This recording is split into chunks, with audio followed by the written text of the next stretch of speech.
এই বয়ানটা সেদিন এক জায়গায় দিছি, মোনাজাতের পর এক যুবক আইসা কান্না করে, হুজুর আমি বহু অন্যায় করেছি, আমার নাজাতের কোনো পথ আছে নাকি?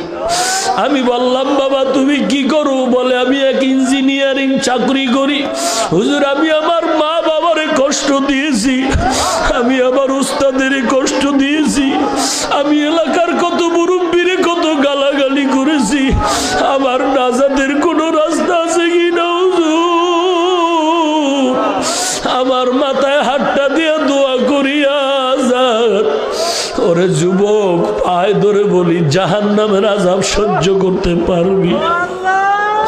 সূর্যের তাপ এখনই গরম সহ্য করা যায় না, আল্লাহর দরবারে কাঁদো। ওরে অনেকের মা নাই, অনেকের বাবাও নাই, অন্ধকার কবর থেকে দোয়ার জন্য অপেক্ষা করে রে সন্তান। ওই মা বাবার চেহারাটাও কি মনে পড়ে না? ওই মা বাবার জন্য কি মায়া হয় না রে যুবক? ওরে যুবক, পায়ে ধরে বলি আর দাড়ি কাটবি না, পায়ে ধরে বলছি নবীরে আর কাঁদাবি না, বেপরদায় চলিও না, মা বাবারে কষ্ট দিও না, আল্লাহওয়ালারে বন্ধু বানাও, কোরআন পড়ো, দেশের বিরুদ্ধে ষড়যন্ত্র করো না। অন্তর যদি তওবার জন্য রেডি হয়, কবরের কথা স্মরণ করে কাঁদো। কয়েকদিন আগে